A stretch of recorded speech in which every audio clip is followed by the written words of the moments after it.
Hi there, Leslie Sansone Williams here. Hope you're having a great day today. Wanted to talk today about how I eventually rose up in the ranks as a paralegal where I was making $3,500 a month. There are paralegals who make more than that, but that was a good salary for me, but I'll tell you, I didn't start out making that. I made more than $2,000 less. Let's put it another way. I made about $1,400 when I started, and I was traveling 80 miles round trip per day in my car to go from my little town to the big city. And that's it. That's the place where I had more flexibility in finding a job in the legal field. So I traveled a long time every day to go to work, and to me, I knew that I would have to eventually make more money per month to make this worthwhile for me to travel that far, use that gas, the wear and tear on my car, and all of that. So it was important to me to move ahead as fast as I could so I could increase my monthly salary, because $1,400 a month, even at that time in my life, was still pretty low for the type of work I was doing and all of the sacrifices I was making with the travel and away from my family and getting home later and all of that as a personal thing for me. So what I had to do was, as soon as I started and I got my foot in the door, I had to develop the skills. And I was really blessed to be in the first firm where an attorney took me under his wing and wanted me to work with him on trial work. And he said he would show me everything and help me and guide me. And he wouldn't be like, he was never overly critical or anything. He knew I was just starting out. But it was such a great thing, because while I was at that firm, I got to work 3 trials, which taught me a lot.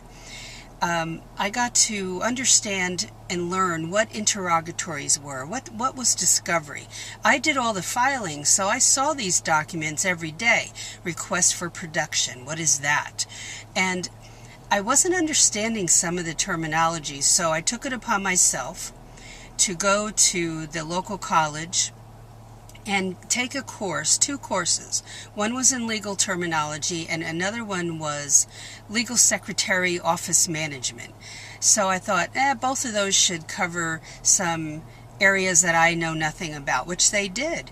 So the workbooks were great, and I learned what a plaintiff and a defendant was and all of that. So I also bought a very inexpensive legal dictionary, not Black's Law legal dictionary, but it was a much smaller one from the school's bookstore. So I did that, and that's what you have to do, is you have to constantly push yourself to learn new things. So at the beginning, I start out at $1,400 a month, and overall it took me in the neighborhood of 10 or so years, maybe 8 years, to get up to the 3,500 area. I would say it was closer to 9 or 10 years to get to that 3,500. And some people would get there faster than me, but that was the way I did it. The other thing is, I became an expert in Microsoft Word. That's what my law firm was using, and it's not what I started out using. I started out using WordPerfect, but everybody was going to Microsoft Word. So I had to become an expert in that. And what does that mean? It means, part of what it means is learn how do you do a table of contents when you do a legal brief? How do you do a table of authorities? And how do you do a merge document? That's something to Google and find out, because those are 3 of the advanced skills, and there are many more. That was very important, because when you're in the office, you have to work with speed. You can't take your time and move slow. Sometimes the attorneys do things at the last minute, and you've got to move very quickly. So I became an expert in Microsoft Word. I constantly, even when I was home, and I don't mean I was working 24/7, I wasn't doing that, but I would be on the computer at night and I would be curious about something. And curiosity is one of your greatest assets. Go on the computer and do research about different areas of law and different documents. What does that mean? Go to your local court website and look around. Look at some documents on the court site and see what's involved in that. So I did that. I learned how to do some things before it was required of me. Look up something like what is a subpoena and how do you get a subpoena ready to be served by a process server. That's really important to know if you work in a field that uses subpoenas, like we did in litigation, in lawsuits. So the last thing I want to say is I changed jobs when I felt stifled in my work.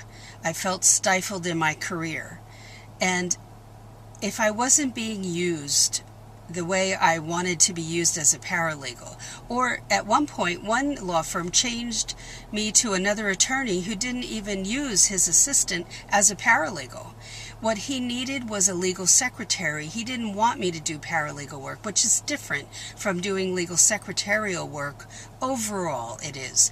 And both complement each other, but what I wanted to do was research and writing and that type of thing. And so sometimes law firms do this and don't understand what the different positions are, believe it or not. So it happened to me.